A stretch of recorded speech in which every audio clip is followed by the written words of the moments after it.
His name is Robert O'Neill, and he is the man who killed Osama Bin Laden. The face we are looking at is the last face that Osama Bin Laden saw on Earth. Yeah, I mean, if it was light enough, I was definitely the last person he saw. You trained on targets with his face on them. Yeah.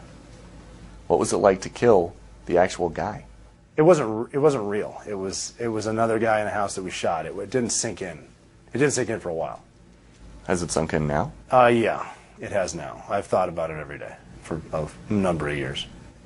I'm still trying to figure out if it's the best thing I've ever done or the worst thing I've ever done. How could it be the best? We accomplished our mission, and I was a big part of it.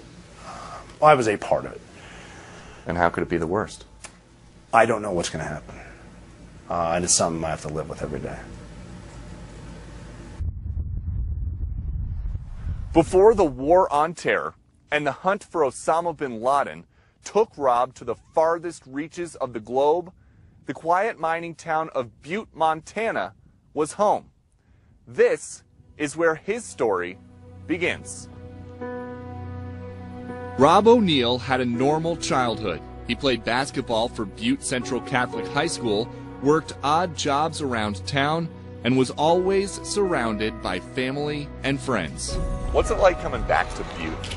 It's always great coming back to Butte. Just the scenic view of the city up on the hill, the Big M, just the locals. It's a great home feeling. This is home. It's where I grew up, and everything's so familiar. It hasn't really changed in 20 years. And so where are you taking me? We were going into the freeway for what's called a watch job. And this is the first stop. Every time I fly in, if I fly into Butte, we come right here. If I fly into Bozeman, we drive from Bozeman, and on the way over, I text everyone saying, we're going to get chops. They know what we mean. So here they are. There we go. This is exactly what we need. Thank you. And this is your favorite sandwich in the world? In the world. Yeah, this is the reason to come home to Butte, just to get one of these. Yeah. Cheers. Butte was a copper boom town in the late 1800s and later grew into Montana's 5th largest city. It's a really good town. It's a blue-collar town. It's got a lot of history with the mines, people working hard, people playing hard, people eating hard, a lot of good food here. It's great people, great attitudes. Like many Montana natives, much of Rob's childhood was spent outdoors. There's a lot of skiing, a lot of snowboarding, hunting when it's time to hunt, when it gets nice, a lot of fishing, really good mountains for hiking, a lot of outdoor type stuff, shooting. So how old were you when you first fired a gun? I was probably about 13, maybe 12 or 13. Right around the time my dad and I started hunting. I remember I was too young to hunt. You'd have to be a certain age, but I could go hunting. Once he was old enough, hunting trips with his father became a favorite pastime. We really got into it. We'd go out every chance we had. Obviously every weekend, and then if, permission was given during the week. After high school graduation, Rob didn't really know what was next. I had a job at McDonald's. It was my first job. I worked at a place called the Vu Villa, which is a pizza place, uptown Butte, and bar, an awesome, best taco pizza in the world. I moved furniture for a little while, worked in a mine for a few months. But rather than follow the path of many who have turned jobs in the mines into a lifelong career, Rob wanted something different. It was here that he learned to drive a car. It was here that he learned to fire a gun. And it was here that fate intervened and led him through the doors of a military recruiting office. I was in a relationship with a young lady, and that went sideways. And that was kind of the tipping point, time to leave town. And it was funny, when I got to the Navy, 95% of the guys there were there for the same reason. Rob O'Neill had 1 year of college under his belt, a job delivering pizzas, and only a basic grasp of swimming when a recruiter convinced him to enlist and become a Navy SEAL. By January 1996, after 5 months of intensive swim training, Rob found himself in Great Lakes, Illinois for Navy boot camp. But boot camp was nothing compared to what came next. BUDS, or Basic Underwater Demolition SEAL Training, puts recruits through some of the most grueling physical punishment anyone can endure. 1, 2, Most recruits don't even pass the first phase, physical conditioning. General workouts every day eventually wear into 1,000 push-ups a day, 1,000 sit-ups a day, 1,000 flutter kicks a day, hundreds of pull-ups, a bunch of times around the big scary obstacle course. There's obstacles there, but the first time you do it, if you fall off, you're going to break your neck. Miles and miles of soft sand, you're running in all the time. It's a mile from where we'd work out to the galley, so you're running 6 miles a day just to eat, and then the other 12 miles on top of that. Lots of swimming, lots of pool drills, and then just the instructors messing with you the whole time.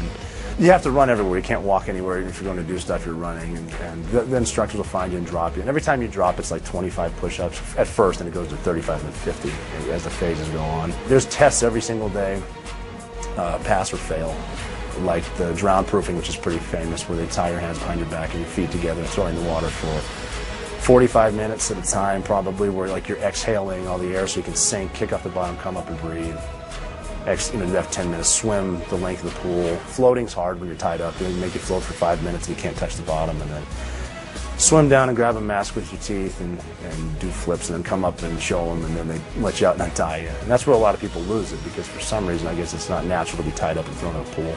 There's a 5.5 nautical mile ocean swim for completion, 14-mile run at one point. We actually did the 5.5 mile swim twice in 4 days. It was a Friday that we did it. And the instructors didn't like us very much, and they said, as opposed to swimming with the current, we're going to go down to Mexico and swim back to Coronado, because the tides are going that way, even though for the past 2,000 years they haven't been. So we swam against the current, and we hit the time limit where hypothermia was set in no matter what you're wearing, 5.5 hours or whatever. And they pulled guys maybe 50 meters from the end. So we technically didn't finish it. So we came in Monday, and they were like, hey, we were going to have the dive physics class today, but instead, since we didn't finish the 5.5 mile swim, we're just going to do that. So go grab your fins. And that's probably the meanest thing anyone's ever done to me. Every week you have a tested 2-mile ocean swim for time, a tested 4-mile run for time, and the time decreases as you go on. And then in between these tests, you're doing calisthenics and getting your butt kicked. Part of the way through physical conditioning comes Hell Week, 5.5 days of non-stop training. 20 hours a day, with at most 4 hours of sleep at night.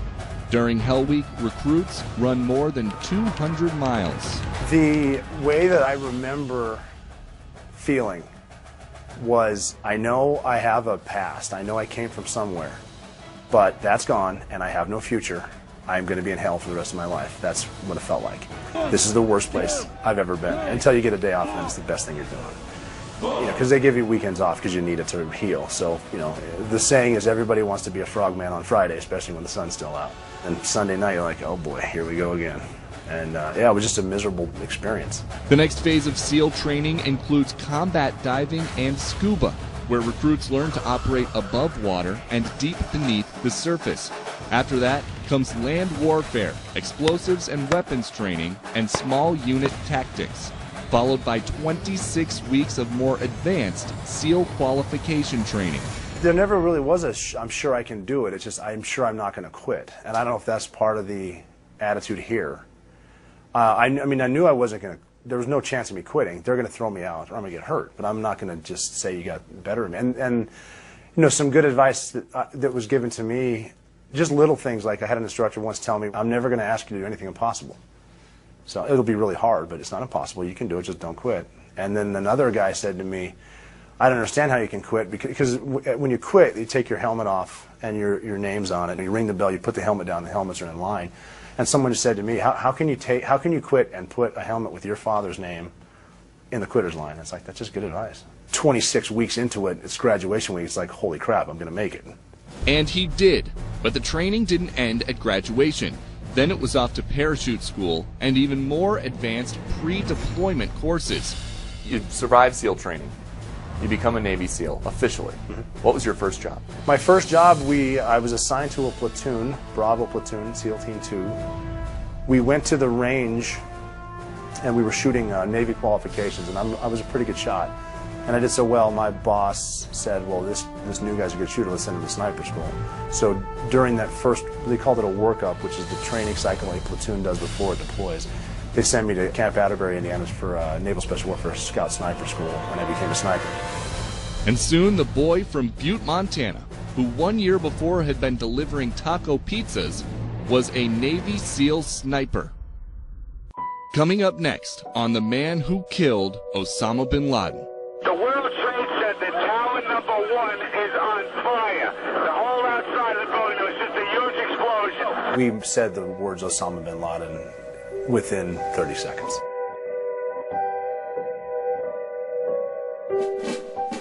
By the time Rob was 21 years old, he was a Navy SEAL sniper deployed overseas. It was a fairly quiet time to serve in the United States military, but then, in an instant, everything changed.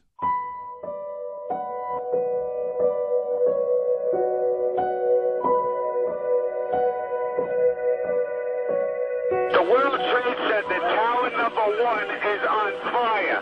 The whole outside of the building, there was just a huge explosion. It looked like the plane was aiming towards the building. You have a second plane into the other tower of the Trade Center, major fire. One of the buildings is partially collapsed. The other tower just collapsed. Major collapse, major collapse.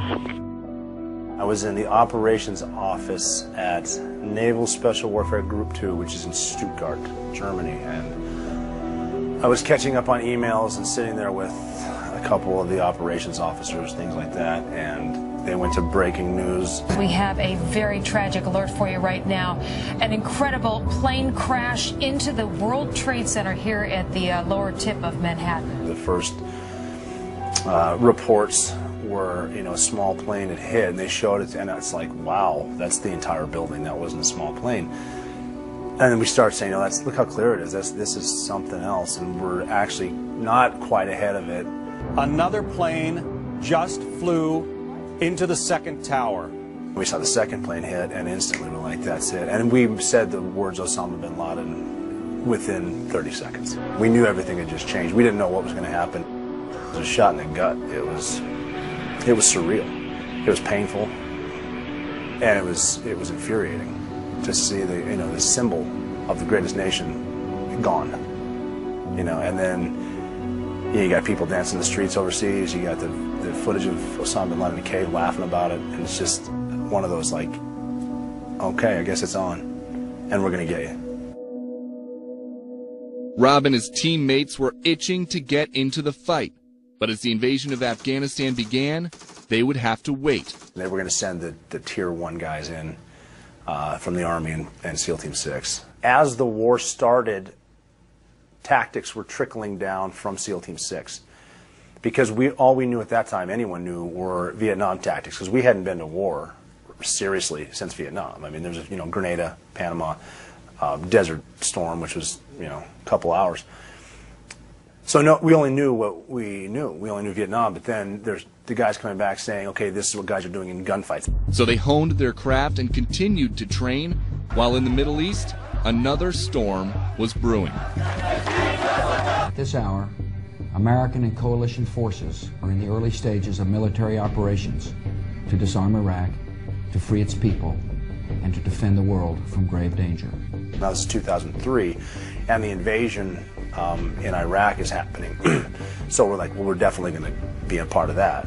And so we were actually in the Mediterranean Sea on an amphibious ship, and we were going to go in with the Marines as they invaded. But as they headed towards Iraq, another crisis was flaring up. Liberia's civil war had made the country extremely dangerous, so President Bush ordered the SEALs and a group of Marines to evacuate all Americans to safety. So we ended up turning around and going to Liberia while everyone else went to war. We swam into Liberia and did a survey of the beach so Marines could go in and grab the Americans out.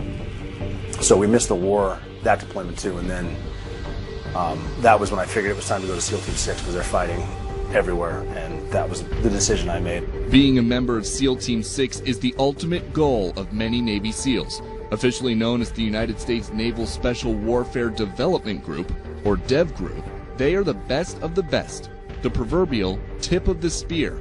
Becoming a member, however, is no easy feat. To get into SEAL Team 6, now they're training Navy SEALs to be part of a no-fail team. 50% of the Navy SEALs that try out for SEAL Team 6 don't make it. And that's saying something, because these are serious dudes. Things heated up quickly, with SEAL Team 6 tasked with hunting down insurgents and high-value targets in Iraq and Afghanistan.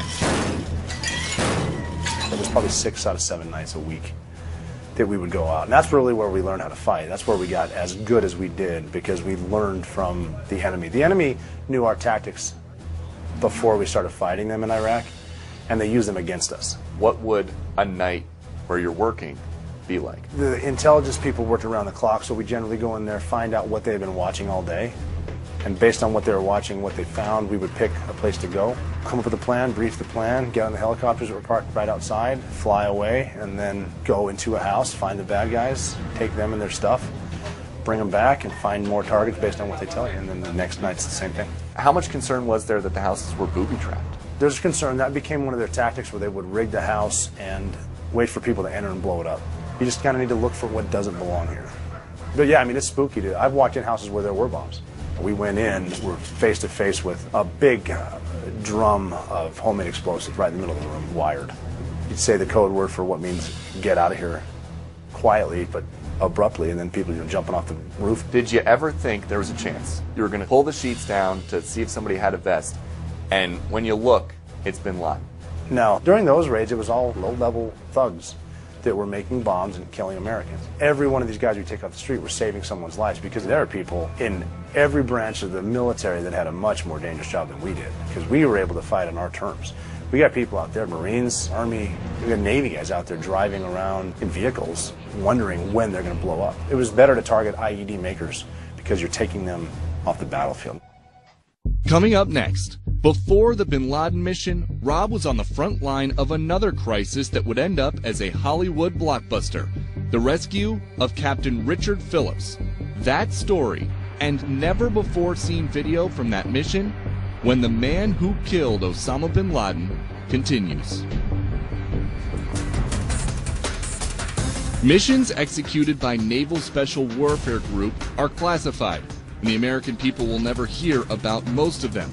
But sometimes their actions make headlines back home, and the public gets a small glimpse into the lives of SEALs. April 2009, SEAL Team 6 was home in the States when 8,000 miles away, the massive container ship Maersk, Alabama, was hijacked by pirates off the coast of Somalia. The dramatic events were portrayed in the Tom Hanks movie, Captain Phillips. Look at me. Look at me. I'm the captain now. The Maersk crew fought back against the pirates, but the pirates took a lifeboat and escaped with their hostage, Captain Richard Phillips.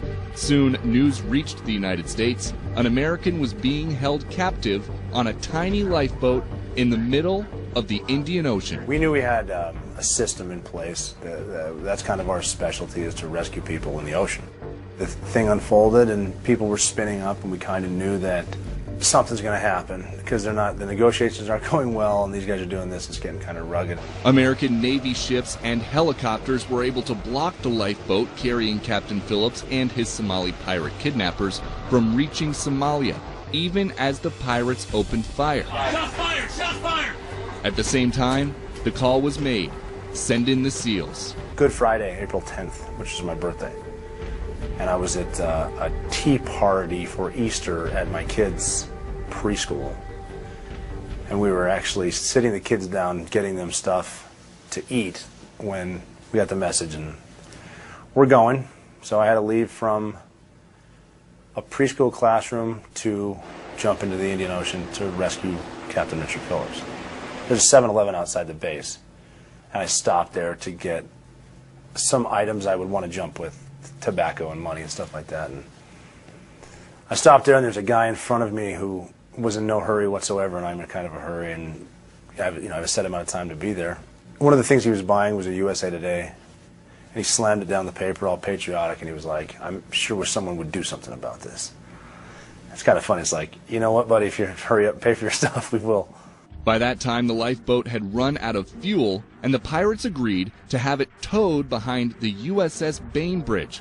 But they kept Captain Phillips at gunpoint, demanding safe passage to Somalia, where they could hold him for ransom. We thought of everything, how to rescue people, but no one ever thought of a fully encompassed lifeboat being towed by a Navy cruiser. How long from the time at the tea party that the pager went off did you have to get to base? We had a full head count in the Indian Ocean, everyone accounted for, 15 hours and 46 minutes after the page. The SEALs flew to the Indian Ocean in a C-17 transport plane. Once on site, the back of the C-17 opened and they dropped their boats. We have the capability of putting boats out of a plane into the water, and then we jump behind it. We find the boat, we get in the boat, and then we drive the boat somewhere. Then one after another, dozens of SEALs parachuted from the plane to the ocean below, including one support staffer who had never jumped from a plane before. Regardless of the wars we were fighting, we were always training back home on the hostage rescue at sea, trying to maintain our heritage of being proficient in the water, which we were. Meanwhile, in the lifeboat, tension grew. With another team of SEAL snipers positioned on the back of the Bainbridge and Captain Phillips' life in danger, the order came down. Take the shot. Execute. Now, the movie made it look cool, but that wasn't the plan. We weren't going there to kill people. We were just going to try to get our guy back. The fact that you guys had a full head count, 15 hours and 46 minutes after first getting the page, what does that say about the guys you work with? They're incredible. I mean, everything from who's flying the airplanes, who packed the boats up, who rigged the parachutes, who trained the tandem masters to jump a guy that's never jumped before. Simply getting all the stuff to the aircraft in time. It's a moment of pride, just the efficiency of the U.S. military when it needs to be. I mean, it makes you realize that if we wanted to take the gloves off and really hurt people, that wouldn't be a problem. But you have rules. We're the good guys. Coming up next, Rob and SEAL Team 6 prepare for the mission of a lifetime. It's Bin Laden. They found him. We're going to go get him. As the war in Afghanistan stretched into its 10th year, it was easy to think that the world's most wanted terrorist might never be found. It even got to the point during the wars I would tactically question people on target, suspects, whether or not, and we would ask them almost because out of boredom, like, you know, whose house is this? Who's the man of the house? Who lives here? And then we would say, hey, where's Osama Bin Laden? And they would laugh, and we would laugh. It's like, who? Like, you're never going to find him. The CIA was trying to track down Osama Bin Laden through a variety of different avenues. Mark Bowden is the author of Black Hawk Down and The Finish, the killing of Osama Bin Laden.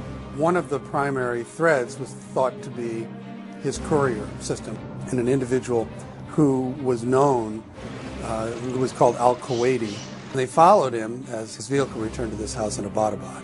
As they watched more and more, they realized that there was this man called the Pacer, who walked around in the garden outside.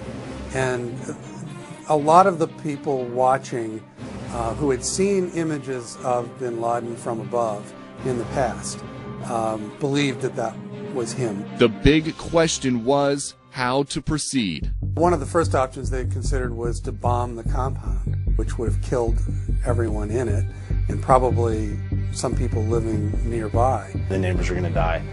Everyone in the house is going to die, and then we'll never know if we got them. They also prepared the option of a very small missile or bullet, if you wish, shot from a drone that would target an individual. But that was an untested weapon. They weren't sure they wanted to risk shooting and missing, because if they shot and missed, it would tip off Bin Laden, if that was him, and he'd vanish again.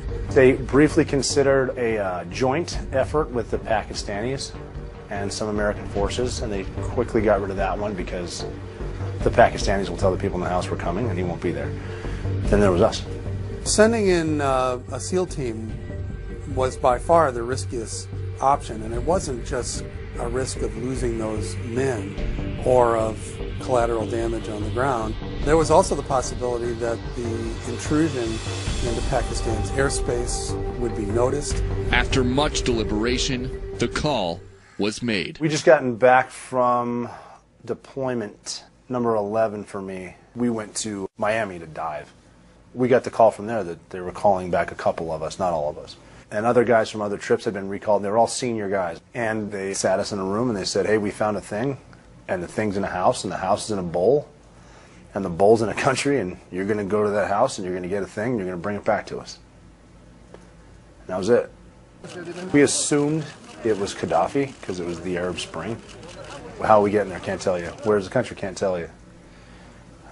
What's the thing, can't tell you. So we assumed we would be flying off a Navy ship from the Mediterranean into Libya, and then we'd go in there, grab Gaddafi, and bring him out. They told us a couple of things, like, we're going to read you in eventually, and here's who's going to be there. And they said a few names that didn't make sense.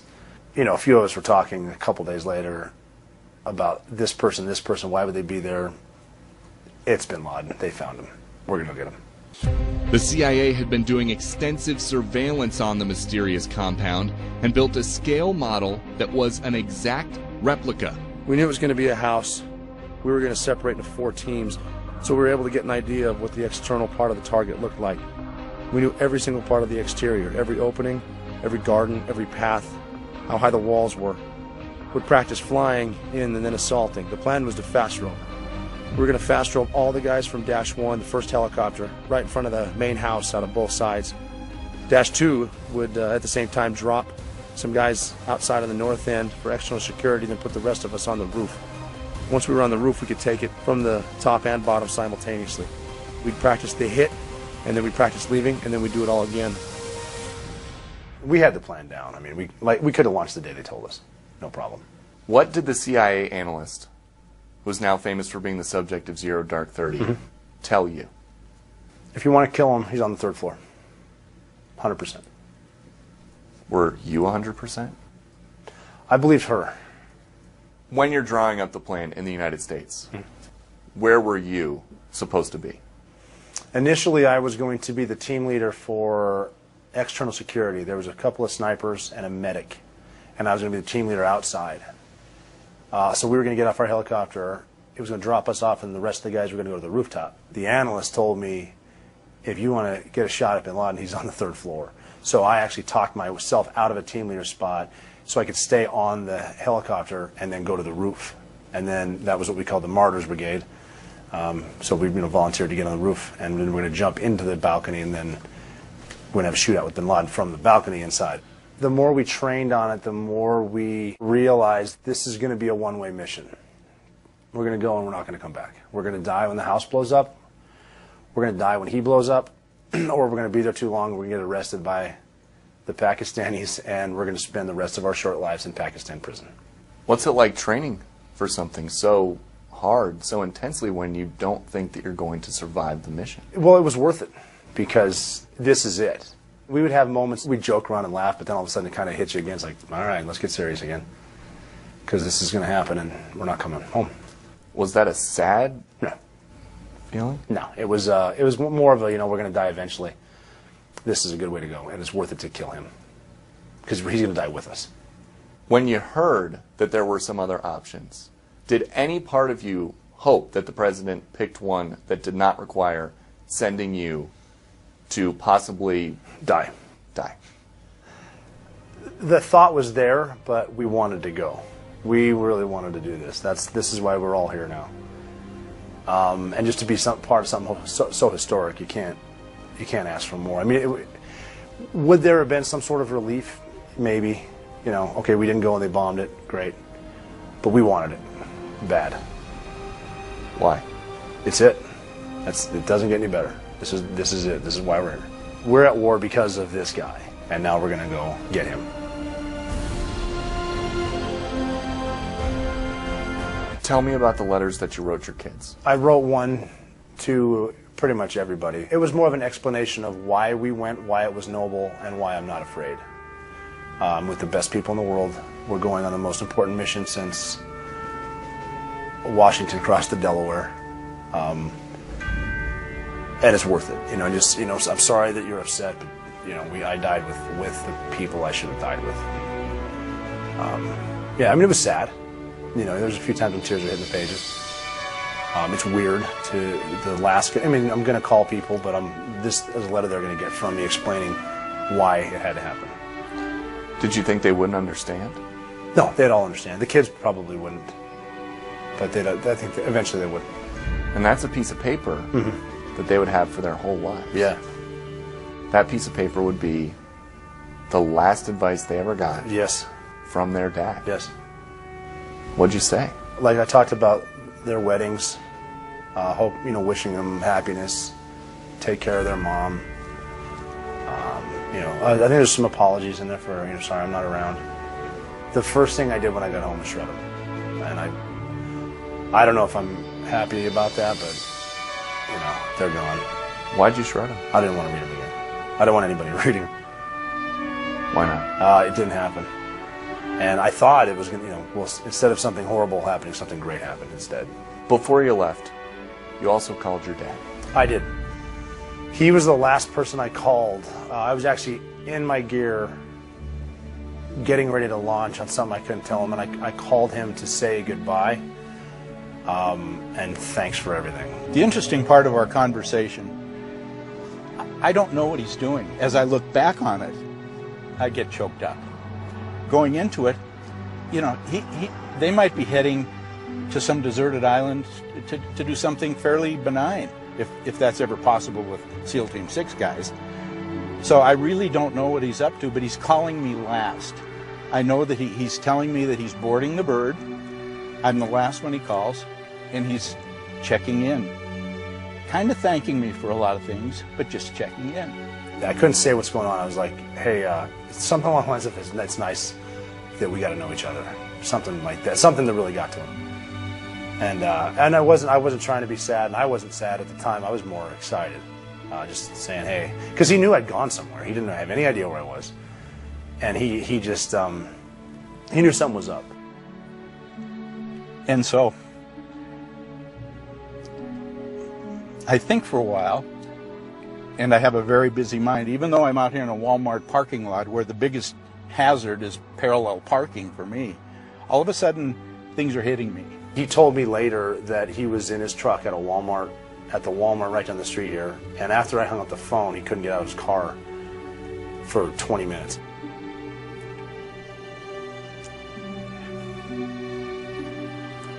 There was something in the tone that got me. And then he was walking around the Walmart, and he ran into his sister, who is a nurse. What a better time to run into my sister, a practicing registered nurse who knows, of course, everything. She sees me and I look like there's two words I love to mispronounce. They're called apoplectic and catatonic. I'm probably a combination of both. And she kind of just takes me to the side. What's wrong?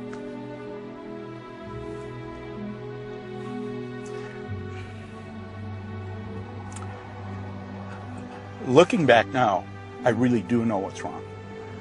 At the time, I'm guessing. My mind is all over the place. But it's, after 17 years, I think it's over for him. What we typically say in every phone call is, I tell Rob how proud of him I am to this day, and that I love him.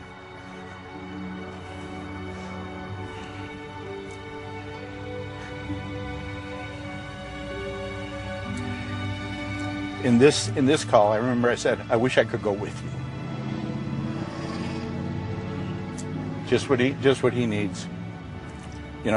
Some 60-plus-year-old guy tagging along on an adventure that he can't even tell me about. But it's just the emotion now of what I know to be the importance then.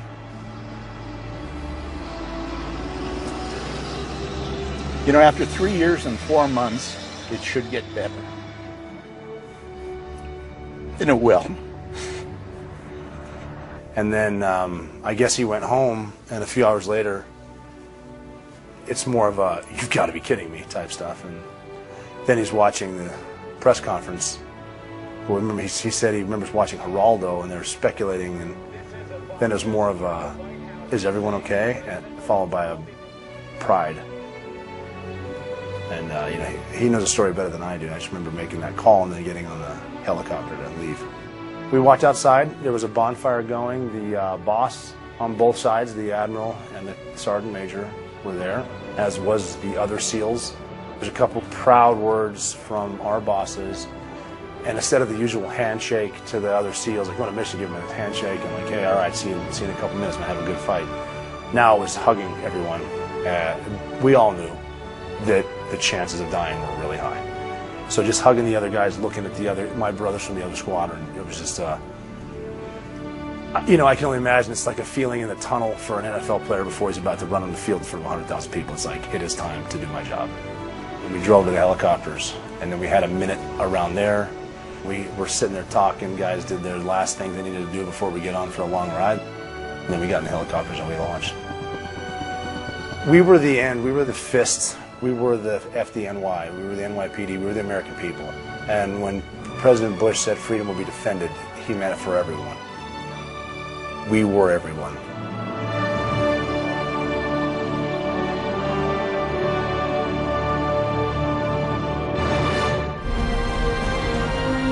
Coming up tomorrow night on part 2 of The Man Who Killed Osama Bin Laden.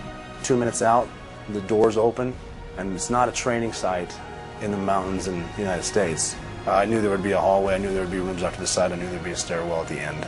Standing on 2 feet in front of me with his hands on his wife was the face that I'd seen thousands of times as UBL. My first thought was, we got him. We got him. We just ended the war. It would be irresponsible of me not to give everyone else closure. I remember a guy standing up in front of me telling me, explaining to his friend's daughter, why did God do this? Every single day, and he said, God didn't do this, the devil did this. You killed the devil, and I salute you for that, sir.